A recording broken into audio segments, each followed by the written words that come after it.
நண்பர்கள் அனைவருக்கும் என்னுடைய அன்பான பணிவான வணக்கம். என் பெயர் ஜான். நான் ஒரு குடிநோயாளி. எல்லாம் வல்ல இறைவனோட அருளாலையும் தோழமையில் இணைந்து செயல்படுவதால் நான் பெற்றுக்கொள்ளக்கூடிய அனுபவம், தெம்பு, நம்பிக்கை ஆகியவற்றாலும் இன்னைக்கு ஒரே ஒரு நாள் நான் குடிக்கல, தெளிவா, மன நிறைவா, அமைதியா வாழ என்னாலான எல்லா முயற்சிகளையும் செய்து கொண்டிருக்கின்றேன். நண்பர் தேவா குறிப்பிட்டது போல கோயம்புத்தூர் குழு மனசாட்சியின் தீர்மானத்தின் அடிப்படையில இரவு நாம 9:30 to 10:30 மணி நடத்திக்கிட்டு இருக்கிற இந்த ஆன்லைன் மீட்டிங்ல 24 மணித்துளிகள் ஒரு நாள், 24 hours a day அப்படின்ற புத்தகத்துல இருந்து ஒவ்வொரு நாளும் ஒவ்வொரு பக்கமாக எடுத்து வாசித்து விளக்கம் பார்த்து கலந்தாய்வு செய்து கூட்டத்தை நடத்தி கொண்டிருக்கின்றோம். அதன் தொடர்ச்சியாக இன்றைக்கு நாம அடைஞ்சிருக்கிற பக்கம் ஜூலை மாதம் 13ஆம் நாள். முதல்ல அந்த ஜூலை மாதம் 13ஆம் நாளுக்கான சிந்தனையை வாசிச்சு அதற்கப்புறமாக அதோடைய விளக்கத்தை பார்த்து கலந்தாய்வு செய்து கூட்டத்தை நிறைவு செய்வோம். இந்த ஜூலை 13 பக்கத்தை வாசிக்கிறதுக்காக நண்பர் தேவா அவர்களை அன்போட பணியோட அழைக்கிறேன். Over to you Deva. July 13. Thank you. Sir. 24 மணித்துளிகள் ஒரு நாள், ஜூலை 13. தோழமையின் இன்றைய சிந்தனை. குடிநோயாளியாகிய நாம் தோழமையில் வந்து இணையும் முன் குருடர்களைப் போல தெளிவில்லாமல், மனதில் திட்டமில்லாமலும், மனம் போன போக்கில் செயல்பட்டு வாழ்ந்து கொண்டிருந்தோம். தோழமை செயல்படுவதற்கான ஒரு செயல் திட்டத்தை நமக்கு வகுத்து கொடுத்தது. இந்த செயல் திட்டத்தின் மூலமாக ஒரு குடிநோயாளிகள் செயல்படுவதற்காக ஒரு சரியான பாதை அவர்களுக்கு காட்டப்பட்டது. வகுத்து கொடுத்த பாதையில் பயணிக்கும் வரை குடிநோயாளிகளின் வாழ்வின் தெளிவுத்தன்மை என்ற ஒளி ஒளிர்ந்த வண்ணம் இருக்கும். குடிநோயாளிகள் வகுத்த பாதையில் இருந்து விலகி செல்லும் போது தெளிவுத்தன்மை என்னும் ஒளி மங்க ஆரம்பித்துவிடும். குடிநோயாளிகள் மீண்டும் போய் குடித்து விடுகையில் தெளிவுத்தன்மை என்ற ஒளி அணைந்தே போய்விடும்.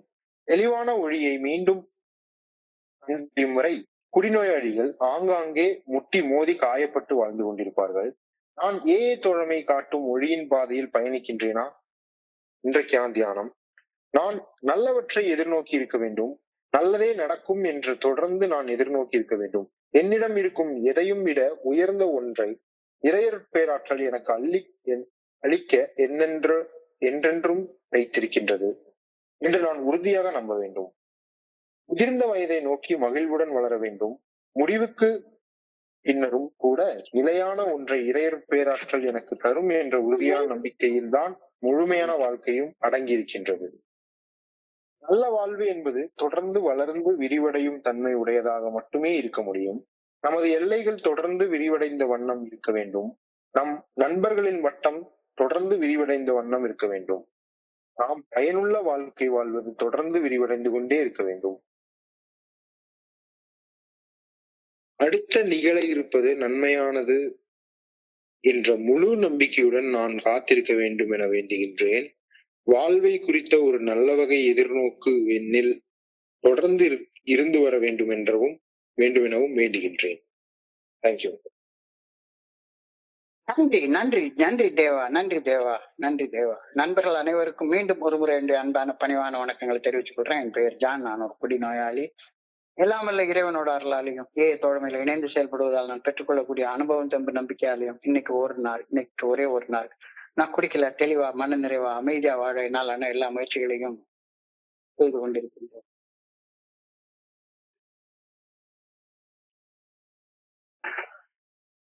குடிநோயாளியாக குடிச்சு கொண்டிருந்த அந்த காலகட்டத்துல எனக்கு நான் ஒரு குடிநோயாளின்னு கூட தெரியாது. ஏன் குடிக்கிறேன், ஏன் இப்படி பைத்தியக்கார மாதிரி வாழ்றேன்,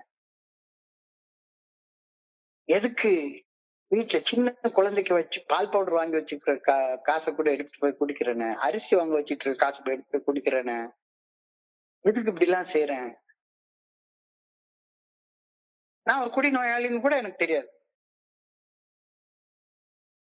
தோழமை பத்தியே தெரியாதுன்றப்ப தோழமை பரிந்துரைக்கக்கூடிய 12 படிகள் அடங்கிய மீட்படையும் செயல் திட்டத்தை பத்தி எல்லாம் எனக்கு ஒண்ணுமே தெரியாது. கடவுளை பத்தி, ஆன்மீகத்தை பத்தி எதுவுமே ஒண்ணுமே தெரியாது. அப்ப என் மனசுல என்ன ஆசைப்பட்டாலும் சரிதான், எனக்கு பிடிச்சிருந்த என்ன செயலாக இருந்தாலும் சரிதான்,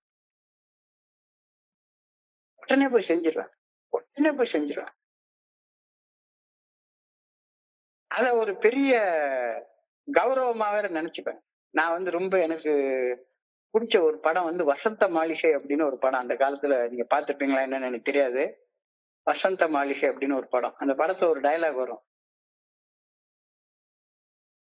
நான் எனக்கு பிடிச்சிருந்தது அப்படின்னா அது அடுத்தவன் பொண்டாட்டினா கூட பார்க்க மாட்டேன். அவளுக்கு பிடிச்சிருந்தா அவளை அனுபவிச்சிருவேன். அவளுக்கு பிடிக்கலன்னா விலை மாதுன்னா கூட நான் தொட மாட்டேன் அப்படின்னு ஒரு டயலாக் பேசும். இது வந்து ஒரு பெரிய நல்ல பண்பு மாதிரி நினைச்சிட்டு வேற பேசுவான். எனக்கு பிடிச்சிருந்தா என்ன வேணா செய்வேன், பிடிக்கலன்னா எவ்வளவு நல்ல செயலா இருந்தாலும் செய்ய மாட்டேன். எனக்கு என்ன தோணுச்சோ அத அப்படியே பேசிவிடுவேன், செஞ்சிருவேன். கண் போன போக்குல போய் வாழ்ந்துட்டு இருந்தேன், தான் தோன்றித்தனமா வாழ்ந்துட்டு இருந்தேன். எந்த பாதையில பயணிக்கிறது அப்படின்னு ஒரு தெளிவான பாதை எனக்கு அந்த நேரத்துல கிடையவே கிடையாது. எந்த பாதையில போறது தெரியாது. அன்போன போக்குல அது பாட்டுக்கு திடீர்னு ஒரு நாள் வடக்க போவேன், திடீர்னு ஒரு நாள் தெற்க போவேன், திடீர்னு ஒரு நாளைக்கு மேற்க போவேன், மேல போவேன், கீழே போவேன். மொத்தம் பீட்டிங் அரௌண்ட் த புஷ் அப்படிம்பாங்க. ஒரு நடு கடல்ல திக்கு தெரியாத மாட்டிட்டு இருக்கிற ஒரு சின்ன படகு சுத்தி சுத்தி சுத்தி சுத்தி ஒரே புள்ளிய சுத்தி சுத்தி வந்துட்டே இருக்கும். முன்னேறி போக தெரியவே தெரியாது, எங்க போறதுன்னே தெரியாது. அந்த மாதிரி வாழ்ந்துட்டு இருந்தேன். எந்த பாதையில பயணிக்கிறது அப்படின்னு ஒரு தெளிவான பாதை எனக்கு குடிச்சிட்டு இருந்த காலகட்டங்கள்ல தெரியவே இல்லை. திசை தெரியாம கட்டுப்பாடு இல்லாம வாழ்ந்துட்டு இருந்தேன். அடிமட்டத்துக்கு மேல அடிமட்டத்தை சந்திச்சு வாழ்ந்துட்டு இருந்த வாழ்க்கையை தான் நான் வாழ்ந்துட்டு இருந்தேன். ஒவ்வொரு நாளும் புது புது அடிமட்டங்கள், புது புது ராக் பாட்டம். என்னடா வாழ்ந்துட்டு இருக்கோம் ஒண்ணுமே புரியாம வாழ்ந்துட்டு இருந்தேன். Before alcoholics came to the fellowship of Alcoholics Anonymous, they were flying blind. Flying blind அப்படின்ற வார்த்தை, flying blind அப்படின்ற வார்த்தைக்கு என்ன அர்த்தம்னு கேட்டா, தெளிவான திட்டம் இல்லாம ஆந்தோன்றித்தனமா ஒரு நாடோடி போல ஒரு ஒரு நோக்கமே கிடையாது. ஆனா அந்த வாழ்க்கையை வந்து ஜஸ்டிஃபை பண்ணி வாழ்ந்துட்டு இருந்தேன். ஜஸ்டிஃபை பண்ணி வாழ்ந்துட்டு இருந்தேன். ஏதோ ஒரு படத்துல சொல்லுவான், சம்பாதிக்கணும், சாப்பிடணும், ஊர் சுத்தணும், அவ்வளவுதான், இதுதான் வாழ்க்கை. இப்படிதான் வாழ்ந்துட்டு இருந்தேன். நல்ல வேலை செய்ய வேண்டியது, சம்பாதிக்க வேண்டியது, நல்ல குடிக்க வேண்டியது, ஊர் சுத்த வேண்டியது, திங்க வேண்டியது, எந்த பொண்ணு கிடைச்சாலும் சரிதான் பரவாயில்ல அப்படின்ட்டு உறவு கொள்ள வேண்டியது. இது வந்து ஒரு நல்ல வாழ்க்கை, இப்படித்தான் வாழணும் அப்படின்னு வேற மனசுக்குள்ளார நினைச்சிட்டு இருந்தேன். அது மன தெளிவில்லாத வாழ்க்கை, பிளைங் பிளைண்ட் அப்படின்னு கூட எனக்கு புரியவே இல்லை. Before alcoholics came to the fellowship of Alcoholics Anonymous, they were flying blind. ஒரு வாழ்க்கை, எந்த நோக்கமும் இல்லாத ஒரு வாழ்க்கை. அந்த வாழ்க்கை தான் உலகத்திலேயே சிறந்த வாழ்க்கை, நான் தான் சுதந்திர மனிதனா வாழ்ந்துட்டு இருக்கேன் அப்படின்னு வேற வெளியே ஊருக்கு தெரியும் சொல்லிட்டு அழிஞ்சிட்டு வேற இருப்பேன். இப்படி மன தெளிவு இல்லாம வாழ்றதுக்கு, ஒரு திட்டம் இல்லாம வாழ்றதுக்கு எனக்கு யாருமே எனக்கு இந்த வாழ்ற இப்படிதான் வாழணும் அப்படின்னு வழிகாட்டுறதுக்கு ஒருத்தர் கூட இல்லை. அப்படி வாழ்ந்துட்டு இருந்த எனக்கு திசை காட்ட ஒரு ஒழுக்கீட்டு எங்கேயோ தூரத்துல இருந்து ஒரு கலங்கரை விளக்கம் தெரியுது, ஒரு ஒளிக்கீற்று. அதை ஃபெல்லோஷிப் எனக்கு கொடுத்தது. அந்த ஒளிக்கீற்றுக்கு பேர் தான் 12 படிகள் அடங்கிய மீட்படையும் செயல் திட்டம் அப்படின்னு தோழமை என்கிட்ட சொல்லிச்சு. The Fellowship of Alcoholics Anonymous gave me a directed beam in the 12-step recovery program. திசை தெரியாம பீட்டிங் அரௌண்ட் த புஷ் இருந்த இடத்தையே சுத்தி சுத்தி சுத்தி சுத்தி வந்துட்டு இருந்த எனக்கு முன்னேறதுக்கு ஒரு திசையை காட்டின அந்த திசை தான் இந்த 12 படிகள் அடங்கிய மீட்படையும் செயல் திட்டம். எங்கேயோ தூரத்துல இருந்து ஒரு ஒளி கீற்று எனக்கு தெரியுது. இந்த 12 படிகள் அடங்கிய மீட்படையும் செயல் திட்டம் என்ற ஒளி கீற்று நான் வாழ்ந்து கொண்டிருந்த அடிமட்ட நிலையிலிருந்து, உதவியற்ற நிலையிலிருந்து என்னை மேலே எழுப்பி விட ஒரு கட்டமைப்பையும் ஒரு வழிகாட்டுதலையும் வழங்கக்கூடிய ஒரு கலங்கரை விளக்கமாக செயல்படுகின்றது. எங்கேயோ தூரத்துல இருக்கு, இந்த திசையை நோக்கி முன்னேறிப்போ அப்படின்னு எனக்கு சொல்லிட்டு இருக்கு. அந்த ஒளிக்கீற்றின் வழிகாட்டுதல் இல்லாத நேரத்துல நான் எப்படி வாழ்ந்துட்டு இருந்தேன்? ஏஜ் வர்றதுக்கு முன்னால திக்கு திசை தெரியாம ஒவ்வொரு நாளும் ஒரு படி கீழே இறங்கிக்கிட்டே வாழ்ந்துட்டு இருந்தேன். அந்த 14/2/1997 எல்லாம் கிட்டத்தட்ட சாகுற நிலை. அவ்வளவுதான். கூட ஒரு பெக் அடிச்சுட்டு செத்து இருப்பேன். அந்த நிலைமையில தான் இருந்தேன். அன்னைக்குதான் ஃபெல்லோஷிப் கூட்டிட்டு வந்தாங்க. பிக் புக்னு ஒரு புக்கை கொடுத்தாங்க. அங்க 12 படிகள் அடங்கிய மீட்படையும் செயல் திட்டம் என்ற ரெக்கவரி ப்ரோக்ராம் கொடுத்தாங்க. ஸோ தோழமையின் பெரிய புத்தகத்தில் இந்த ஒளிக்கீற்று, அதாவது இந்த 12 படிகள் அடங்கிய மீட்படையும் செயல் திட்டம் என்ற ஒளிக்கீற்று வழங்கப்படுவதற்கு முன்னால குடிநோயாளிகள் கண்கள் இல்லாத குருட்டுத்தனமாக செயல்பட்டு மட்டுமே வாழ்ந்து கொண்டிருந்தார்கள். நான் அப்படிதான் வாழ்ந்துட்டு இருந்தேன் அப்படின்றது இன்னைக்கு தெளிவா தெரியுது. இந்த குழப்பத்திலிருந்து மீண்டு கட்டமைக்கப்பட்ட ஒரு நோக்கமுள்ள ஒரு வாழ்க்கை வாழ்றதுக்கு ஒரு டைரக்ஷனை காட்டுச்சுது. இந்த திசையில முன்னேறிப்போ, இந்த திசையில மேல ஏறிப்போ, முன்னேறிப்போ, ஒரு படியா மேல ஏறிப்போ அப்படின்னு எனக்கு ஒரு டைரக்ஷனை காட்டுச்சு. தோழமை காட்டின அந்த டைரக்ஷன்ல தோழமை காட்டின அந்த திசையில நான் தொடர்ந்து பயணித்துக் கொண்டு இருக்கும் வரை நிகழக்கூடிய இந்த மொமெண்ட்ல, இந்த கணத்துல நான் என்ன செயல் செய்யணும் அப்படிங்கிறது குறிச்ச நல்ல ஒழுங்கான வழிகாட்டுதல் இறையர் பேராற்றல் இருந்து எனக்கு கிடைச்ச வண்ணம் இருக்கும். நான் செய்ய வேண்டியதெல்லாம் என்ன? தோழமை காட்டுற திசையில நான் முன்னேறி செல்ல விருப்பத்தோட இருந்தா போதும். தோழமை காட்டுற திசையில முன்னேறி செல்ற விருப்பத்தோட அந்த திசையில பயணித்துக் கொண்டு இருக்கும் வரை நிகழும் இந்த கணத்துல, இந்த மொமெண்ட்ல நான் என்ன செயல் செய்யணும் அப்படின்றது குறிச்ச நல்ல ஒழுங்கான வழிகாட்டுதல் இறையர் பேராற்றல் இருந்து எனக்கு கிடைச்ச வண்ணம் இருக்கும். இருக்கும். நான் இதை செய்யணுமா அதை செய்யணுமா அப்படின்ற குழப்பம் இருக்காது. எப்ப கடவுள் காட்டுற திசையில நான் பயணிச்சுட்டு இருந்தேன்னா, இறையர் பேராற்றல் காட்டுற திசையில நான் பயணிச்சுட்டு இருந்தேன்னா எனக்கு அந்த குழப்பமே இருக்காது. ஈர்மான தன்மை இருக்கவே இருக்காது. டைலமா இருக்காது.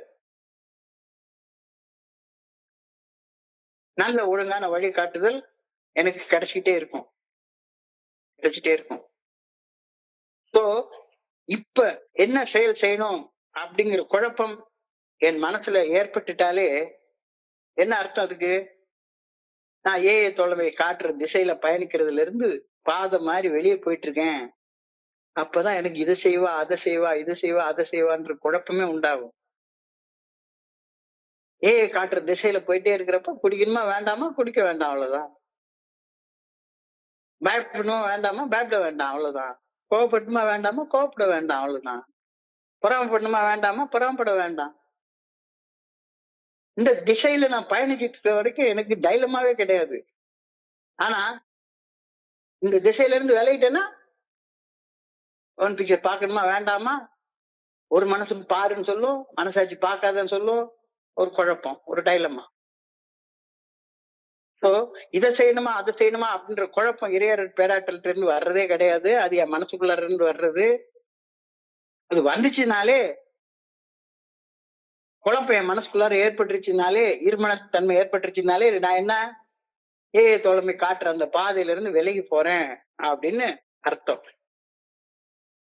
நல்லா யோசிச்சு பாக்குறப்ப இன்னைக்கு ஒரு கணத்துல, ஒரு மொமெண்ட்ல ஒரு உணர்வு தடுமாற்றம் ஏற்படுறப்ப இப்ப குடிச்சிடலாம் அப்படின்ற ஒரு எண்ணம் உருவாகுதுன்னு வச்சுக்கோமே.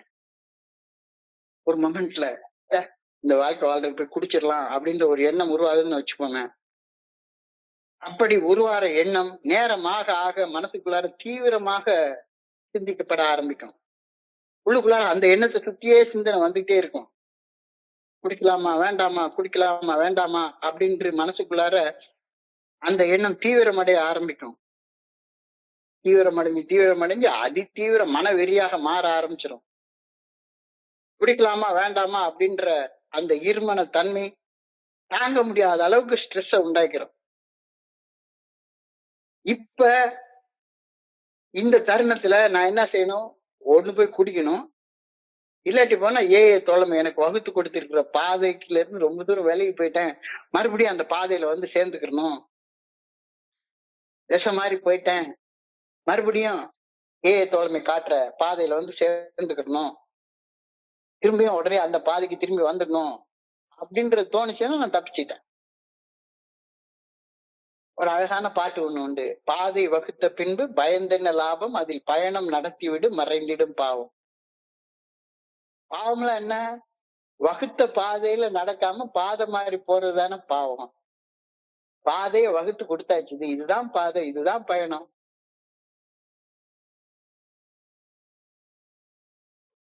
பாதை வகுத்த பின்பு பயந்தென்ன லாபம், அதில் பயணம் நடத்திவிட்டு மறைந்திடும் பாவம். இப்போ ஏஏ தொலைமையில வந்து இணைஞ்சிட்டேன். ஏஏ தொலைமை எனக்கு ஒரு பெரிய தெளிவான பாதையை காட்டி அடைய வேண்டிய ஒரு இலக்கையும் நிர்ணயம் பண்ணி காட்டிடுச்சு. இலக்கை அடைவதற்காக ஒரு தெளிவான செயல் திட்டத்தையும் வகுத்து கொடுத்துருச்சு. மனசுல உருவாகும் தடைகளை கண்டு அஞ்சி பயணத்தை ஆரம்பிக்காம அப்படியே நின்ன இடத்துல நின்றுட்டு இருந்தேன்னா இழப்பு யாருக்கு? எனக்கு தானே இழப்பு. அப்படி நின்ன இடத்துல நின்றுட்டு நிறைய நண்பர்கள் 40 வருஷமா நின்ன இடத்துல நின்றுட்டு அப்படியே கதை பேசிட்டே இருக்காங்க. அவன் கூட சேர்ந்து பேசுறதுக்கு ஒன்னையும் சேர்ந்து கூப்பிடுவான். அவன் கூட உட்கார்ந்து பேசினேன்னா சரிதான், நீயும் நின்ன இடத்துல நின்றுட்டே இருக்க வேண்டியதான். பாதை வகுத்த பின்பு பயந்தென்ன லாபம், அதில் பயணம் நடத்தி விடு. எந்த பாவமும் கிடையாது. பயணம் நடத்தலைன்னா எல்லா பாவமும் தலைமையில வந்து சேர்ந்துரும். ஏஐ தலைமையில வந்து இணைஞ்சிட்டேன். ஏஐ தலைமை எனக்கு ஒரு தெளிவான பாதையை காட்டிடுச்சு. அடைய வேண்டிய இலக்கை நிர்ணயிச்சு சொல்லிடுச்சு. இலக்கை அடைவதற்கான ஒரு செயல் திட்டத்தையும் தெளிவாக போட்டு காட்டிடுச்சு. இப்ப என் மனசுக்குள்ளார மறுபடியும் இந்த பாதையில போலாமா வேண்டாமா, போலாமா வேண்டாமா அப்படின்னு நினைச்சிட்டு இருந்தேன்னா இழப்பு யாருக்கு? எனக்கு தானே இழப்பு. எனக்கு தானே இழப்பு. நான் நம்பிக்கையோட ஏஐ வகுத்து கொடுத்துல அந்த பாதையில பயணத்தை தொடங்கணும். பயணத்தை தொடங்க நான் எடுக்கக்கூடிய முயற்சிகள், உழைப்புகள் ஆகியன என்னுடைய பயத்தையும் தோல்வி மனப்பான்மையும் அடிச்சு நொறுக்கிடும். இல்லாட்டி போனா பயந்துட்டே நிற்பேன். என்னடா இது, என்னடா இது, இப்படி பயணிக்கிறதுனே தெரியல. சோ நான் நம்பிக்கையுடன் செயல்பட என் பங்கில் முயற்சிகளை எடுத்தால், ஒரு முயற்சி படியில கால் எடுத்து வை. படியில கால் எடுத்து வை. கால் எடுத்து படியில எடுத்து வச்சேன்னா ஆட்டோமேட்டிக்கா அடுத்த கால் 2வது படிக்கு ஏறும். 2வது படியில காலை ஊனுனேன்னா ஆட்டோமேட்டிக்கா படியில இருக்கிற கால் 3வது படிக்கு ஏறும். ஆனா ஏறி போயிட்டே இருப்ப. நான் நம்பிக்கையோட செயல்பட என் பங்குல அந்த முதல் அடி எடுத்து வைத்தால் 12வது படியில போய் தான் நிற்கும். But if I slip away from the path suggested by Alcoholics Anonymous, the signal will be lost. If I swing off course into drunkenness, the signal will stop. சிக்னலே கிடைக்காது. தலைமையில விளக்கம் எங்க இருக்குன்னே தெரியாது, மறைஞ்சு போயிடும். குடிச்சிட்டேன்னா பாதை மாதிரி போயிட்டேன்னா கொஞ்ச தூரத்துல எனக்கு வந்து சிக்னல் வந்து மங்கள தெரிய ஆரம்பிக்கும். ஒலிக்கிட்டு தெரியவே தெரியாது. சோ ஸ்லிப் அவே அப்படின்னா என்ன? பாதை மாதிரி செல்றது, நழுவி செல்லுதல். ஏன் தோழமையில காட் அப்படின்ற வார்த்தையை குட் ஆர்டர்லி டைரக்ஷன் அப்படின்னு தான் நான் புரிஞ்சுக்கிறேன். குட் ஆர்டர்லி டைரக்ஷன், நல்ல ஒழுங்கான பாதை. பரிந்துரைக்கப்பட்டுள்ள அந்த நல்ல ஒழுங்கான பாதையிலிருந்து நழுவி செல்லும் தூரம் அதிகரிக்க இறையர் பேராற்றின் நல்ல ஒழுங்கான வழிகாட்டுதல், அந்த வழிகாட்டுதல் கிடைக்கிறது வலுவிழக்க ஆரம்பிச்சிடும். திரும்ப போய் குடிச்சிட்டேன்னா அந்த நல்ல ஒழுங்கான வழிகாட்டுதல் கிடைக்காமலே போயிடும். நின்னே போயிடும்.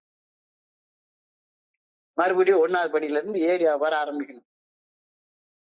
இறையர் பேராற்றின் நல்ல ஒழுங்கான வழிகாட்டுதல் கிடைக்காத நேரத்துல மனித மனசுல உருவாகக்கூடிய இச்சைகள், ஆசைகள், அதுதான் செயல்களுக்கு வழிகாட்டும். தப்பு செய்ய அழைச்சிட்டு போகும். தப்பா செயல்கள் செய்ய ஆரம்பிப்பேன். தப்பான பாதையில போறதுக்கு வழிகாட்டப்படுவேன். இன்றைய சிந்தனையின் முதல் வரியில இந்த பிளைங் பிளைண்ட் அப்படின்ற சொல் பயன்படுத்தப்பட்டுள்ளது. எந்த விதமான நல்ல ஒழுங்கான வழிகாட்டுதலும் இல்லாம, முன்னெச்சரிக்கை இல்லாம செயல்படும் மனிதனை பிளைங் பிளைண்ட் அப்படின்னு சொல்லுவாங்க. அதாவது குருட்டுத்தனமாக செயல்படக்கூடிய மனிதன், கண்மூடித்தனமாக செயல்படக்கூடிய மனிதன். சிந்திக்காம செயல்படக்கூடிய மனிதன். நான் என்ன செய்யணும்னு அடுத்தவன்ட்டே கேட்டுட்டே இருப்பான். பாஞ்சத்தை போய் கேட்டுட்டே இருப்பான் எப்ப பார்த்தாலும். நான் என்ன செய்யணும், நான் என்ன செய்யணும். தனக்குள்ளார இருக்கக்கூடிய கடவுள்கிட்ட கேட்கவே மாட்டான். தன்னுடைய மனசாட்சிட்டு கேட்கவே மாட்டான். புனிதமான இடத்துல புனிதமான மௌனத்துல சொல்லற சும்மா அமர்ந்திருந்து உள்ளுக்குள்ளார இருக்கக்கூடிய குரலை கேட்கறதுக்கு முயற்சி பண்ணவே மாட்டான். ஏன்னா பழி போடுறதுக்கு ஒரு ஆள் வேணும்ல, ஸ்பான்சர்னு ஒரு ஆள், அவர்கிட்ட போய் கேட்டுட்டே இருக்கிறது. நான் என்ன செய்யணும், நான் என்ன செய்யணும், நான் என்ன செய்யணும் சொல்லுங்க. பிளைண்ட். அது போதையற்ற உடல் நிதானத்தையும் கடந்து மன தெளிவுடன் வாழ்வது மிக கடினமான ஒரு செயல் தான், இல்லைன்னு சொல்லவே இல்லை. உடல் போதையற்ற அந்த உடல் நிதானத்தையும் கடந்து மனசுல குழப்பம் இல்லாம ஒரு தெளிவான வாழ்க்கை வாழ்றது கொஞ்சம் கஷ்டமான செயல் தான், இல்லைன்னு சொல்லல. ஆனா இந்த கடினமான செயலை செய்ய நல்ல திட்டமிடுதல், அதுக்கு தேவையான ஞானம் எனக்கு தேவை. அந்த ஞானம் தான் 12 படிகள் அடங்கிய மீட் டைம் செயல் திட்டத்துல இருக்கு. போதுமான திட்டமிடுதல், போதுமான ஞானமின்றி, போதுமான செயல் திட்டமின்றி இந்த கடினமான செயலை செஞ்சு மன தெளிவோட வாழ்றது ரொம்ப ரொம்ப கஷ்டம்தான், இல்லைன்னு சொல்லவே இல்லை. ஆனா வேற எங்க போனாலும் சரிதான், அவங்க சொல்ற வழியை விட சொல்ற வழி எவ்வளவு ஈஸியான வழியானு. Is the easiest and softest way அப்படின்னு சொல்லி சொல்றாங்க. என்ன அர்த்தம்? வேற எங்க போனாலும் சரிதான், 1000 கூட 2000 கூட உனக்கு 10 நாள் நான் உனக்கு தியானத்தை கத்து தர்றேன், அதை கத்து தர்றேன், இதை கத்து தர்றேன்னு சொல்லி உள்ள வச்சுக்கிட்டு என்னத்தையா சொல்லி கொடுப்பாங்க. இங்க இலவசமாக எந்த வகையான கட்டணம் இல்லாம, சந்தா இல்லாம, வைப்பு தொகை இல்லாம உன்னுடைய மனச ஆட்டோமேட்டிக்கா மோல்டு பண்றாங்க.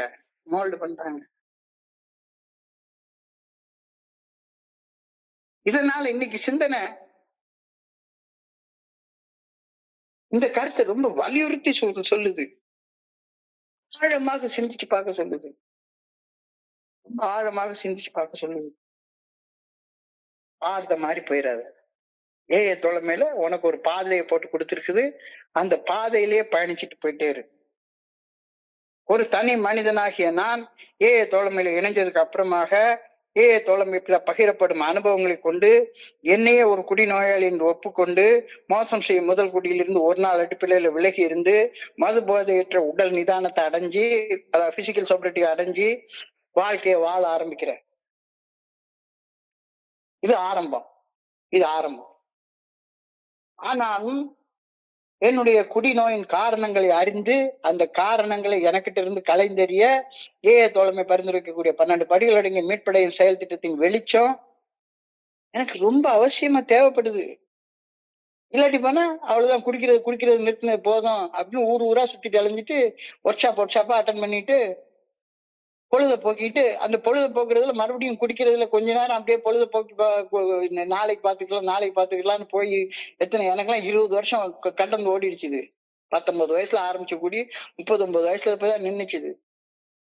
அது மாதிரி ஏல வந்து 39 வயசுல ஆரம்பிச்ச வாழ்க்கை இத மாதிரி நாளைக்கு பாத்துக்கலாம் குடிக்கிறது நிறுத்து போதுமானது அப்படின்னு நினைச்சுக்கிட்டே நான் பாதை மாதிரி போயிட்டே இருந்திருந்தேன்னா 60 வயசு வரைக்கும் பாதை மாதிரி நான் பாட்டுக்கு போயிட்டே இருந்திருப்பேன். ஒண்ணுமே புரிஞ்சிருக்காது. ரொம்ப கடினமான வார்த்தை ஒண்ணு சொல்றாங்க எந்த முட்டாளாலும் சில காலம் மோசம் செய்யும் குடியிலிருந்து விலகி வாழ முடியும். ஆனால் தோழமை பரிந்துரைக்கும் 12 படிகள் அடங்கிய மீட்படையும் செயல் திட்டம் குடிநோய் குறித்து அளிக்கும் விளக்கம் என்ற வெளிச்சம் இல்லாமல் ஒரு குடிநோயாளி ஆகிய நான் குடியிலிருந்து நிரந்தரமாக விலகி வாழ்வது சாத்தியப்படவே படாது. Any fool can stop drinking. அதாவது அலார்னு மூஞ்சில அடிச்ச மாதிரி சொல்ற ஒரு வார்த்தை சொல்றாங்க. நான் சொல்லல, ஏல சொல்ற வார்த்தை அது. Any fool can stop drinking, but only the wise stay stopped. மதுவிலிருந்து விலகி வாழ்வது அப்படின்னு எடுக்கக்கூடிய ஆரம்ப முடிவிற்கும் நீண்ட கால உடல் நிதானத்துடனான மன தெளிவுடன் வாழ்வதற்கும் பெரிய வேறுபாடு இருக்கு, ஒரு ஆழமான வேறுபாடு இருக்கு.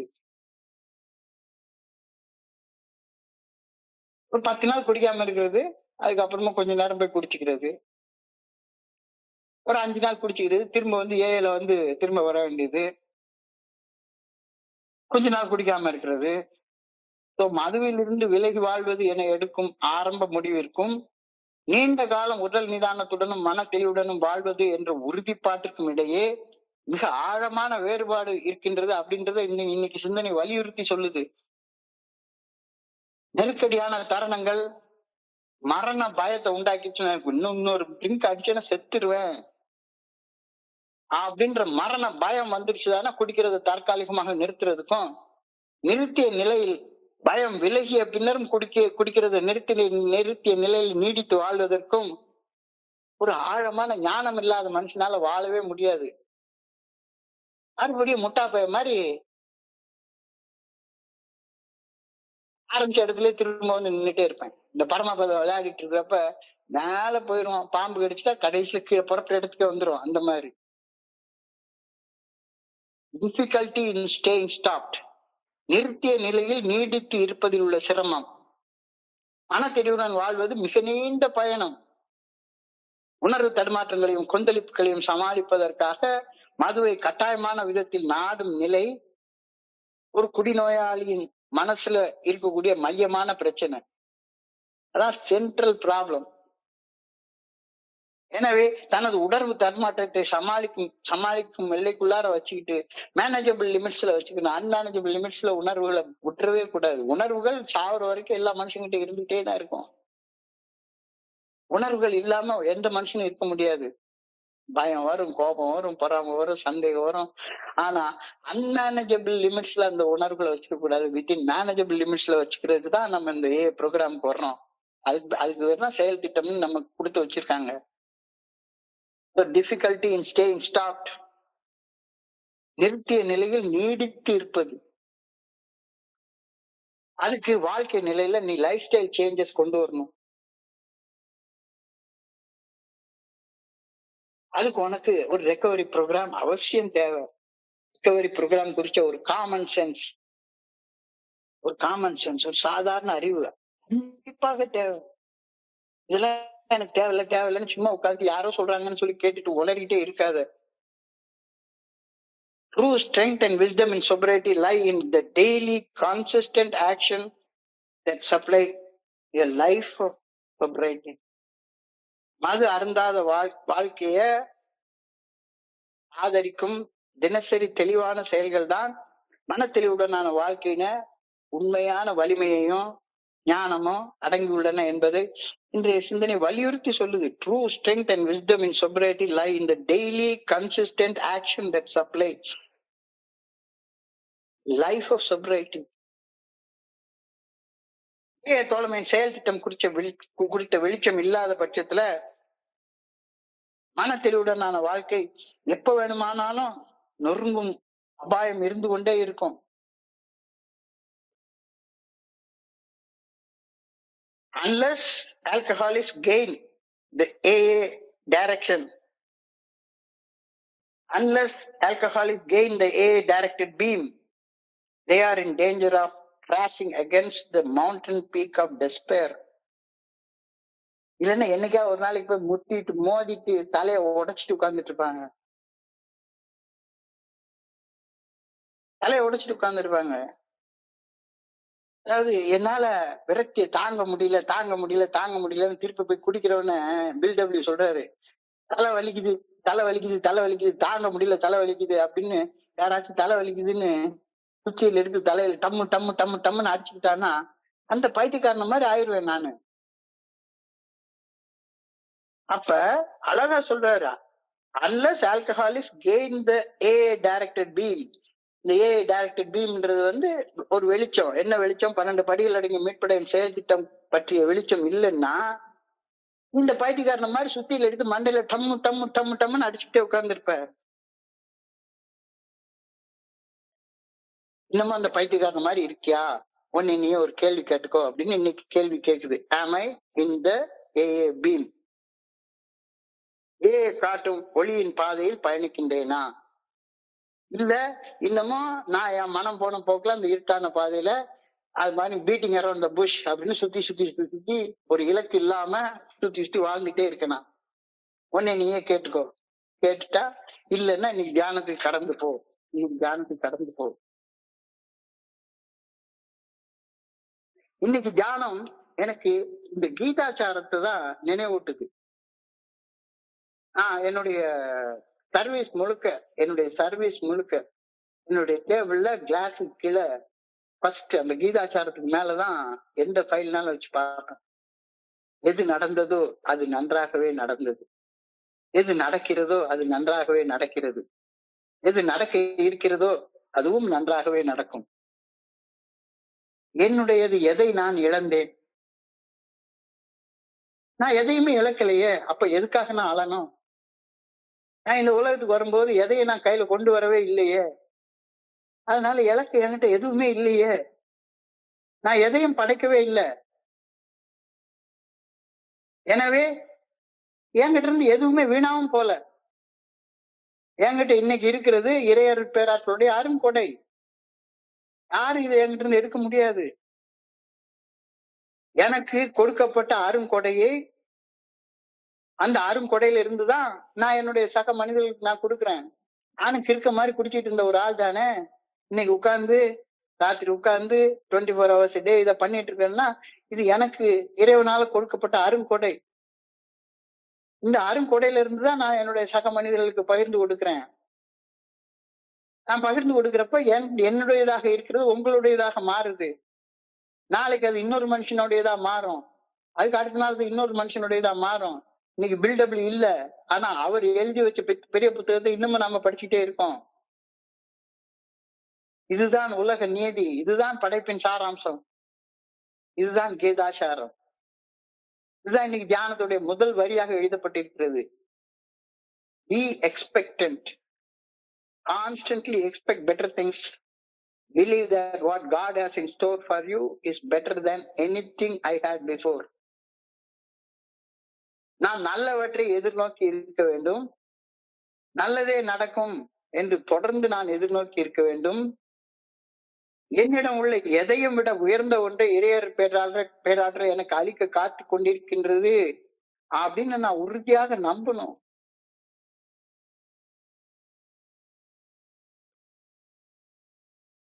நான் வாழ போற உன்னதமான நாள் இனிமேதான் எனக்கு வரப்போகுது, இன்னும் வந்து சேர்ற. நான் வாழ போற மிக உன்னதமான நாள், அதை நோக்கி நான் பயணிச்சுட்டே இருக்கிறேன். மேல மேல மேல மேல மேல மேல போயிட்டே இருக்கேன். Be expectant, constantly expect better things from the Creator. Believe that what God has in store for you is better than anything you had before. நல்லவற்றை எதிர்நோக்கி இருக்க வேண்டும், நல்லதே நடக்கும் என்று நான் தொடர்ந்து எதிர்நோக்கி இருக்க வேண்டும். என்னிடம் உள்ள எதையும் விட உயர்ந்த ஒன்றை இறையர் பேராற்றல் எனக்கு அளிக்க என்றென்றும் காத்து கொண்டிருக்கின்றது என்பதை நான் உறுதியாக நம்ப வேண்டும். நேற்றைய விட உன்னதமான நாள் இன்னைக்கு, இன்னையோட உன்னதமான நாள் நாளைக்கு. அப்ப எனக்கு 70 வயசு ஆகி போச்சு. முதுமையை கண்ணியமாக எதிர்கொள்வதற்கு நேர்மறையான மனப்பான்மை மிக மிக அவசியம். எவ்வளவு அழகா எழுதிருக்காங்க பாருங்க. முதுமையை கண்ணியமாக எதிர்கொள்வதற்கு நேர்மறையான மனப்பான்மை மிக மிக அவசியம். நிலையான எதிர்பார்ப்பு, constant expectation. Life beyond the end, முடிவுக்கு பின்னான வாழ்க்கை. இறந்து போனதுக்கு அப்புறமா இந்த ஆன்மா ஒரு நாள் அழியாது, அது வாழ்ந்து கொண்டே இருக்கும். புண்ணிய கணக்குல சேர்த்து வை. செயலூக்கமான நோக்கம், ஆக்டிவ் பர்பஸ். எதிர்பார்ப்பு மனப்பான்மை, அண்ட் எக்ஸ்பெக்டன்ட் ஆட்டிடியூட். நல்லதை எதிர்நோக்கி இருக்கக்கூடிய மனப்பான்மை. The way to grow old happily is to expect better things right up to the end of my life and even beyond that.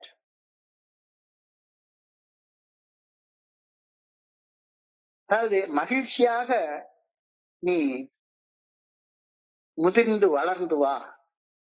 ஐயோ வயசாகுதே, சாவை நோக்கி போயிட்டே இருக்கோமே, உடம்புல அங்க வலிக்குது, இங்க கட்டி வருது, அங்க கட்டி வருது, சோர்வா இருக்குது. Grow old happily. அப்போ எப்படி மகிழ்ச்சியாக வயோதிகத்தை நோக்கி வளர்வது? எப்படி? கடவுள் எனக்காக எல்லாத்தையும் வச்சிருக்காரு அப்படின்ற அந்த கீதாச்சாரம் தான். நான் ஒன்னையும் கொண்டு வரல, எதையும் இழக்க போறதே கிடையாது, எல்லாமே இங்கிருந்து எடுக்கப்பட்டது, வச்சுதான் போறேன். The way to grow old happily is to expect better things right after the end of my life and even beyond that. மரணத்துக்கு அப்பாலும் நல்லது மட்டும்தான் நடக்கும் அப்படின்னு உறுதியாக நம்புறதுதான் மகிழ்ச்சியாக வயோதிகத்தை நோக்கி வளர்றதற்கான ஒரே வழி. என் வாழ்க்கை நிறைவாக இருக்க வேண்டுமானால் அது காலத்தால் வளர்ந்து விரிவடையும் தன்மையுடையதாக இருக்க வேண்டும். என் வாழ்க்கை நிறைவானதாக இருக்க வேண்டும் என்றால் அது காலத்தால் வளர்ந்து விரிவடையும் தன்மை. சுருங்கிட்டே போகக்கூடாது, சுருங்கிட்டே போகக்கூடாது, விரிவடையும் தன்மையுடையதாக, எக்ஸ்பேண்டிங் நேச்சர். சுருங்கிட்டே போனா அழுத்தம் ரொம்ப ஜாஸ்தி ஆயிடும். ஸ்ட்ரெஸ்னா என்ன? இப்ப இன்ஜினியரிங்ல சொல்லுவாங்க, ஒரு சின்ன ஏரியாவுல பெரிய லோட கொண்டு வச்சோம்னா ஸ்ட்ரெஸ் ஜாஸ்தியா இருக்கும்.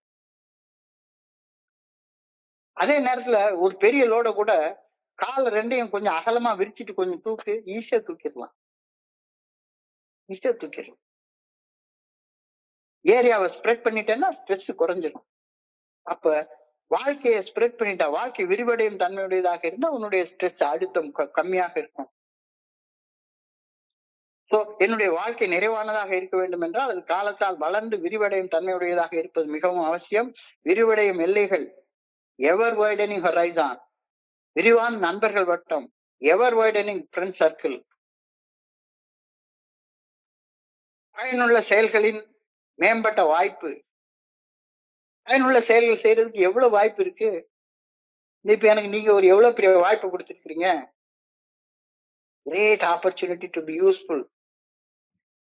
வளரும் விரிவடையும் வாழ்க்கை, growing expanding life. எப்பவுமே வாழ்க்கையில விரிவடைஞ்சு கொண்டே சுருங்கி கொண்டே போகாத. பெரிய முதியவர்களா செய்யறதுதான். ரிட்டையர் ஆயிட்டா அவ்வளவுதான், சுருங்கி வீட்டுக்குள்ளார படுத்து உட்கார்ந்துருவாங்க.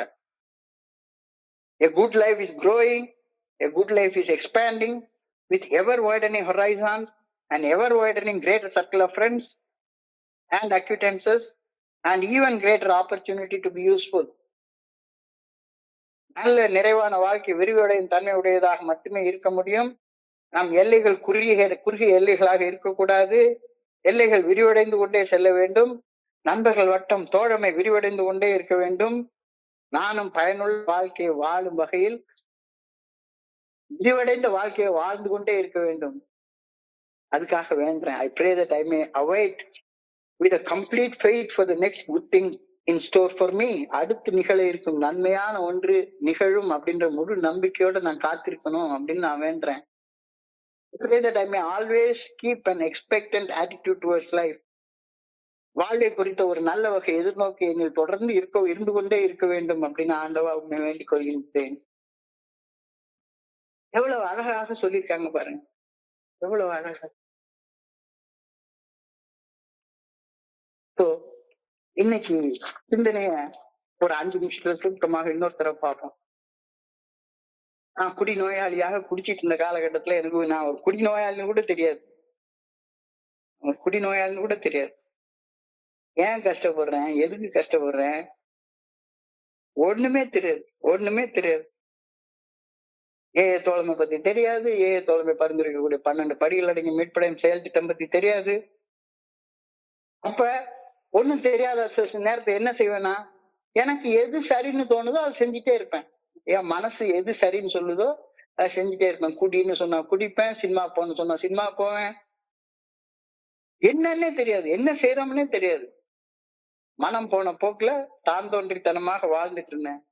எந்த பாதையில பயணிக்கிறது அப்படின்னு ஒரு தெளிவான பாதை குடிச்சிட்டு இருந்த காலகட்டத்துல எனக்கு தெரியவே தெரியாது. திசை தெரியாம கட்டுப்பாடு இல்லாம வாழ்ந்துட்டு இருந்தேன். அதனால அடிமட்டத்துக்கு மேல அடிமட்டத்தை சந்திச்சுட்டு இருந்தேன். Before I came to AA, I was flying blind அப்படின்ற வார்த்தைய இன்னைக்கு யூஸ் பண்ணிருக்காங்க. அப்படின்றதுக்கு என்ன தெளிவான திட்டம் இல்லாம வாழ்றது, குருட்டுத்தனமா வாழ்றது.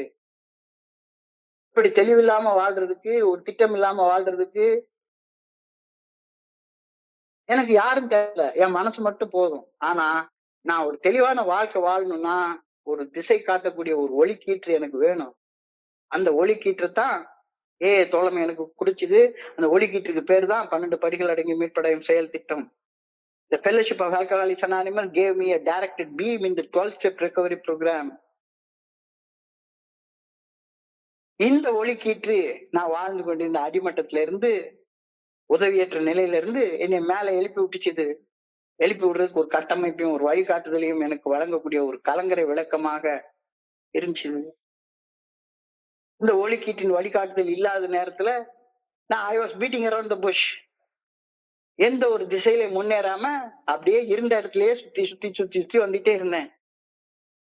தோழமையில பெரிய புத்தகத்துல இந்த ஒளிக்கீற்று எனக்கு கிடைச்சது.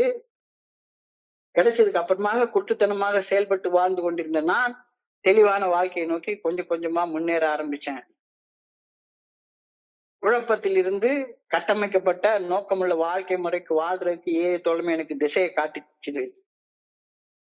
மறுபடியும் குழப்பம் வந்துச்சுதானா என்ன அர்த்தம்? நான் தோழமை காட்டுற திசையில இருந்து பாதை மாதிரி போயிட்டு இருக்கிறேன் அப்படின்னு அர்த்தம். மறுபடியும் பாதைக்கு வந்து சேர்ந்துரு. யோசிச்சு பாரு, ஏதாவது ஒரு கணத்துல உணர்வு தடுமாற்றம் ஏற்பட்டு போய் குடிச்சிடலாம் அப்படின்ற ஒரு எண்ணம், ஒரு குழப்பம் உருவாச்சுதானா?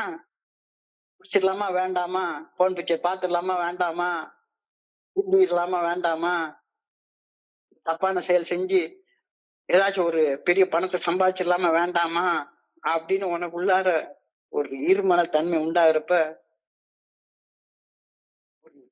டபுள் மைண்டட்னஸ் உண்டாகிறப்ப, ஒரு டைலமா உண்டாகிற நேரத்துல நீ திசை மாதிரி போயிட்டு இருக்கேன்னு அர்த்தம். புரிஞ்சுக்கோ. உனக்கு பாதை வகுத்து கொடுக்கப்பட்டு விட்டது. பாதை வகுத்த பின்பு பயந்த நிலாவும் அதில் பயணம் நடத்திவிட்டு மறைந்திடும் பாவம். பாவமே பாதை மாறி செல்றதுதான் பாவம், வேற ஒண்ணுமே கிடையாது. பாதைக்கு திரும்பி வந்துட்டேன்னா ஒரு பாவமும் கிடையாது. தோழமையில வந்து இணைஞ்சிட்டேன். தோழமை எனக்கு ஒரு தெளிவான பாதையை போட்டு காட்டிடுச்சுது. அடைய வேண்டிய இலக்கையை நிர்ணயிச்சு சொல்லிடுச்சுது. இலக்கை அடைவதற்கான ஒரு தெளிவான செயல் திட்டத்தையும் எனக்கு வகுத்து கொடுத்துருச்சுது. இதுக்கு அப்புறமா இதுல வாழ்ந்தா எனக்கு பக்கத்து வீட்டுக்காரன் பொண்டாட்டியை பார்த்து கையாட்ட முடியாது அப்படின்னு நீ கையாட்ட மாட்டேங்கிற, வரமாட்டேங்கிற இந்த பாதைக்கு. இதுல வாங்கினா நான் எப்படி உழைச்சு சம்பாரிச்சு என்னைக்கு நான் BMW கார் வாங்குறது? எங்கேயாச்சும் 4 இடத்துல ஆட்டையை போட்டு ஏதாச்சும் ஒண்ணு பண்ணாதான் பணம் கிடைக்கும் அப்படின்னு திருமண தன்மை உண்டாகுது. பயணம் நடத்த மாட்டேங்கிற. நான் நம்பிக்கையோட வகுத்து கொடுத்துள்ள பாதையில பயணத்தை தொடங்கணும். பயணத்தை தொடங்க நான் எடுக்கும் முயற்சிகள், உழைப்புகள் ஆகியன என்னுடைய பயத்தை, தோல்வி மனப்பான்மை எல்லாத்தையும் அடிச்சு நொறுக்கிடும். நான் நம்பிக்கையோட செயல்பட என் பங்குல முயற்சிகள் எடுத்தால் பயணம் தொடங்கும், வெற்றி நிச்சயம். If I slip away from the path suggested by AA, the signal will be lost. ஒண்ணும் கிடைக்காது. If I slip away, the signal will be off. slip away, நழுவி செல்லுதல். எதுல இருந்து? கடவுள் காட்டுற குட் ஆர்டர்லி டைரக்ஷன்ல இருந்து நழுவி செல்லுதல். நழுவி சென்றுட்டா சிக்னல் கிடைக்காது. இறைவனுடைய நல்ல ஒழுங்கான வழிகாட்டுதல் கிடைக்காது. சிக்னல் ஆஃப் ஆயிடும். இறைவருக்கு பேராற்றலுடைய நல்ல ஒழுங்கான வழிகாட்டுதல் கிடைக்காத நேரத்துல மனம் அதோடைய பழைய கொடுங்கோல் ஆட்சிக்கு திரும்பி வந்துடும். ஜான் டார்லி கான், மது அரக்கன் மறுபடியும் கண்ட்ரோல் எடுத்துப்பான். Flying blind. இந்த வகையான நோக்கம் இல்லாம குருட்டுத்தனமா திட்டம் இல்லாம வாழ்றது, தாந்தோண்டித்தனமா நினைச்சதை செய்யறது, அது போதையற்ற உடல் நிதானத்தையும் கடந்து மன தெளிவுடன் வாழ்வது மிகவும் சிரமமான காரியம் தான். இந்த கடினமான செயலை செய்ய கொஞ்சம் ஞானம் தேவை, போதுமான திட்டமிடுதல் தேவை, இல்லைன்னா வாழ முடியாது. இந்த கருத்தை இன்னைக்கு அழகா வலியுறுத்தி சொல்றாங்க. Any fool can stop drinking, but only the wise stay stop. எந்த முட்டாளாலும் சில காலம் மோசம் செய்யும் முதல் குடியிலிருந்து விலகி வாழ முடியும். எந்த முட்டாளாலையும் வாழ முடியும். ஆனா தோழமை பரிந்துரைக்கக்கூடிய 12 படிகள் அடங்கி மீட்படையும் செயல் திட்டம் குடிநோய் குறித்து அளிக்கும் விளக்கங்கள் குறித்த வெளிச்சமின்றி தொடர்ந்து குடிக்காம இருக்கிறது அவ்வளவு ஈஸியான வேலை கிடையாது. அதுவில் இருந்து விலகி வாழ்வது அப்படின்னு எடுக்கக்கூடிய ஆரம்ப முடிவு இருக்கும். நீண்ட காலம் உடல் நிதானத்துடன் மன தெளிவுடன் வாழ்வது என்ற உறுதிப்பாட்டிற்கும் இடையே மிக ஆழமான வேறுபாடு இருக்கிறத புரிஞ்சுக்கோ. டிஃபிகல்டி இன் ஸ்டேயிங் ஸ்டாப், நிறுத்திய நிலையில் நீடித்து இருப்பதில் உள்ள சிலம்பம். மன தெளிவோட வாழ்றது மிக நீண்ட பயணம். உணர்வு தடுமாற்றங்களையும் கொந்தளிப்புகளையும் சமாளிப்பதற்காக கட்டாயமான விதத்தில் மதுவை நாடும் நிலை. இதுதான் நீ புரிஞ்சு கொள்ள வேண்டிய ஒன்று. அப்ப இந்த டிஃபிகல்டி இன் ஸ்டேயிங் ஸ்டாப் இது வேணும்னா நீ வாழ்ற முறையில ஒரு லைஃப் ஸ்டைல் சேஞ்ச கொண்டு வரணும். ப்ரோஃபவுண்ட் பர்சனாலிட்டி சேஞ்ச் அப்படின்னு அதுதான் பில்டப்லி அவர்கள் சொல்றாரு. True strength and wisdom in sobriety lie in daily consistent action that supply a life of sobriety. இதை எது காட்டும்? அந்த ஏஏ பீம் தான் உனக்கு காட்டும். ஆர் யூ இந்த ஏஏ பீம்? ஏஏ தோழமை பரிந்துரைக்கக்கூடிய 12 படிகள் அடங்கிய மீட்புடன் செயல் திட்டம் காட்டுற வெளிச்சத்தில் நீ இன்னும் இருக்கியா? இல்லைன்னா இன்னைக்கு தியானத்துக்கு கடந்து போ. இன்னைக்கு தியானம் உண்மையிலே கீதாச்சாரத்தை நினைவுபடுத்துது. எது நடந்ததோ அது நன்றாகவே நடந்தது, எது நடக்கிறதோ அது நன்றாகவே நடக்கிறது, எது நடக்க இருக்கிறதோ அது நன்றாகவே நடக்கும். பி எக்ஸ்பெக்டட், நல்லது நடக்கும்னு எதிர்பார்த்து இரு. Constantly expect better things. Believe that what God has in store for you is better than anything I had before. நான் நல்லவற்றை எதிர்நோக்கி இருக்க வேண்டும், நல்லதே நடக்கும் என்று தொடர்ந்து எதிர்நோக்கி இருக்க வேண்டும். என்னிடம் உள்ள எல்லாவற்றையும் விட உயர்ந்த ஒன்றை இறையார் பேராற்றல் எனக்கு அளிக்க வல்லது அப்படின்னு உறுதியாக எப்பவும் நம்பிக்கொண்டே இருக்க வேண்டும். இதுதான் கீதாச்சாரம். முதுமையை கண்ணியமாக எதிர்நோக்க வேண்டும். வளர வளர வளர வளரதான் பெட்டர் லைஃப் இருக்கு அப்படின்னு நினைக்கணும். ஐயோ வயசாயிட்டே போது, இனிமே எனக்கு காதல் இன்பங்களை அனுபவிக்கவே முடியாத, ஒண்ணு வேலை செய்யாத பயம். முதுமையை நோக்கி கண்ணியமாக முன்னேறிப்போ. நிலையான எதிர்பார்ப்பு. முதுமையில தான் வாழ்க்கையுடைய எல்லாமே இருக்குது அப்படின்னு எதிர்பார்த்து போ. Constant expectation. Life beyond the end. முடிவுக்கு புறம்பான ஒரு வாழ்க்கை. உடம்புக்கு தான் முடிவு உண்டு, ஆன்மாவுக்கு முடிவே கிடையாது. செயலூக்கமான நோக்கம், ஆக்டிவ் பர்பஸ், எதிர்பார்க்கும் மனப்பான்மை. The way to grow old happily, to expect better things right up to the end of my life and even beyond that. மரணம் வரைக்கும் நல்லது நடக்கும்னு எதிர்பார்க்கிறது, மரணத்துக்கு அப்புறமாவும் நல்லது நடக்கும் அப்படின்னு எதிர்பார்க்கிறது தான் மகிழ்ச்சியாக ஆனந்தமாக வயோதிகத்தை நோக்கி முன்னேறுவது. என் வாழ்க்கை நிறைவானதாக இருக்க வேண்டும் என்றால் அது காலத்தால் வளர்ந்து விரிவடையும் தன்மையுடையதாக இருக்க வேண்டும். விரிவடைஞ்சா ஸ்ட்ரெஸ் இருக்காது, சுருங்கி இருந்தா ஸ்ட்ரெஸ் ஜாஸ்தியா இருக்கும். எப்போ சுருங்க சுருங்க ஏரியா கம்மியாக கம்மியாக அழுத்தம் ஜாஸ்தி ஆயிட்டே இருக்கும். எவர் வைடனிங் ஹரைசான், விரிவடையும் எல்லைகள், விரிவான நண்பர்கள் கூட்டம், கிரேட்டர் சர்க்கிள் ஆஃப் ஃப்ரெண்ட்ஸ். பயனுள்ள செயல்கள் செய்வது விரிவடைஞ்சிட்டே போகணும். வளரும் விரிவடையும் வாழ்க்கை. growing expanding life. A good life is growing expanding life, ever widening horizons and ever greater circle of friends and acquaintances and ever growing opportunity to be useful. நான் பயனுள்ள வாழ்க்கை வாழ்றதுக்கான வாய்ப்புகள் கொஞ்சமா நஞ்சமா ஏகப்பட்ட வாய்ப்புகள் இருக்கு. நல்ல நிறைவான வாழ்க்கை விரிவடையும் தன்மையுடையதாக மட்டுமே இருக்க முடியும். நாம் எல்லைகள் குறுகலாக இருக்கக்கூடாது. எல்லைகள் விரிவடைந்து கொண்டே செல்ல வேண்டும். நண்பர்கள் வட்டம், தோழமையின் வட்டம் விரிவடைந்த வண்ணம் இருக்க வேண்டும். நான் பயனுள்ள வகையில் வாழக்கூடிய அந்த வாழ்க்கையும் விரிவடைந்த வண்ணம் இருக்க வேண்டும். அவ்வளவு ஆழமான அழகான சிந்தனை. அதுக்காக பிரேயர் பண்ண, I pray that I may avoid with complete faith for the next good thing in store for me. அடுத்து நிகழ இருப்பது நன்மையாக இருக்கும் என்ற முழுமையான நம்பிக்கையுடன் நான் காத்திருக்க வேண்டும் என வேண்டுகின்றேன். I pray that I may always keep an expectant attitude towards life. வாழ்வை குறித்த ஒரு நல்ல வகையான எதிர்நோக்கி என்னில் தொடர்ந்து இருந்து வர வேண்டும் என ஆண்டவா உண்மை பணிவோடு பணிவோடு பணிவோடு வேண்டிக் கொள்கின்றேன். அழகான சிந்தனை, தியானம், பிரார்த்தனை. இன்றைய சிந்தனையை படிக்கிறப்ப என் மனதை கடன் சென்ற சிந்தனைகளை உங்களோட பகிர்ந்து கொள்ள இந்த நல்ல வாய்ப்பு உருவாக்கி கொடுத்த இந்த குழுவிற்கு என்னுடைய மிக பணிவான நன்றிகளை தலைவணங்கி சொல்லிக்கிறேன். பொறுமையாக கேட்ட ஒவ்வொரு நண்பருக்கும் என்னுடைய பணிவான நன்றிகள். இந்த இரவு பொழுது நண்பர்களுக்கு இனிமையான இரவாக அமைய இறைவன பணியோட வேண்டிக் கொள்கின்றேன். நன்றி நன்றி நன்றி நன்றி நன்றி நன்றி நன்றி. வாழ்க வையகம், வாழ்க வளமுடன். Thank you thank you thank you thank you so much.